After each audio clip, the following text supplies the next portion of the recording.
Technology is a major sub-theme at the Asian Financial Forum 2015 in Hong Kong, and joining the event is one of the pioneers of the digital pathway. Narayana Murthy joins us from Bangalore in India, and thank you very much indeed for doing so. Now, really looking at growth in the Indian economy in 2015, do you see that growth?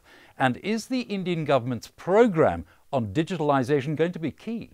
As you know, last year we imported somewhere around $615 to $620 billion.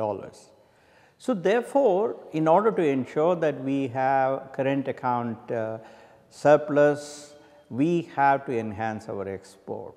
And I believe the current government is doing whatever is necessary to ensure that the manufacturing picks up and that export picks up. So therefore, I am quite confident, I am quite hopeful that the current year we will end up with somewhere around 5.5 to 5.7% GDP growth, and hopefully we should be able to reach 7 to 8% in the next couple of years. On the second question, that is about digitalization program.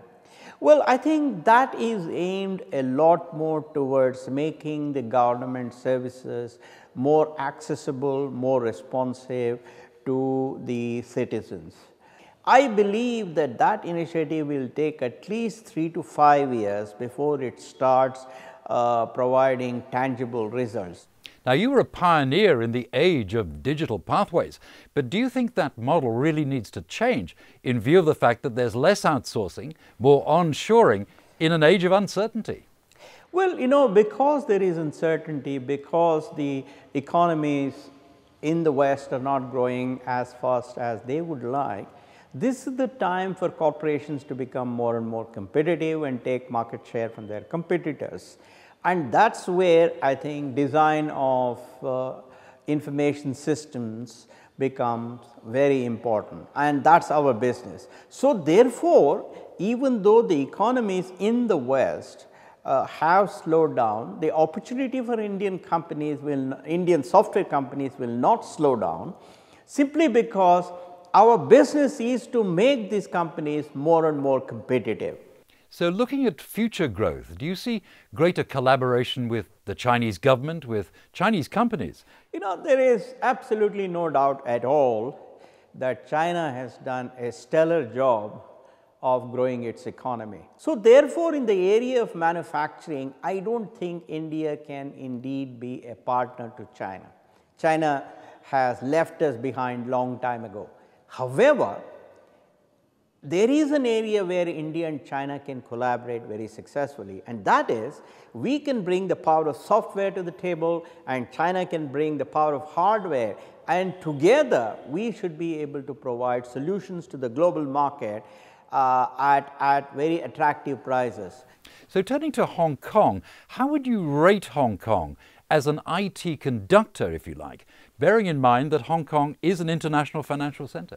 It is well acknowledged but by everybody that Hong Kong is the best example of free market economy. There is no other example which is as convincing about the viability of free market, about the success of free market economy as Hong Kong has demonstrated. Therefore, I think Hong Kong is a very important player in cooperation between China and India, in cooperation between several of the East Asian countries and India. Therefore, I would say that Hong Kong as an IT regional hub, of course along with Singapore, because Singapore is competing extremely well with Hong Kong, still I would say Hong Kong is the example of free market economy.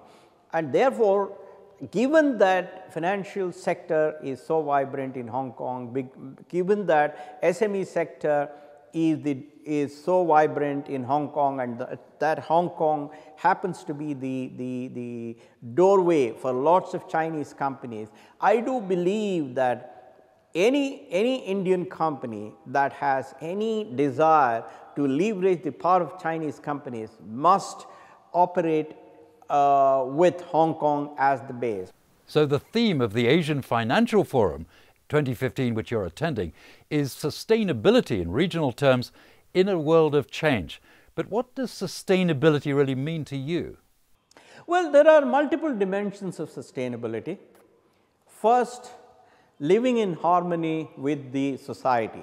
Earning respect from the society is the most important thing that we all have to do, because society contributes customers, society contributes employees, society contributes investors, society contributes bureaucrats, and society contributes politicians. Therefore, if we earn respect from the society, we will automatically grow our revenues, we will become more profitable. So it sounds as if the Asian Financial Forum 2015 is going to be a seminal occasion early in the year. Absolutely. I look forward to that.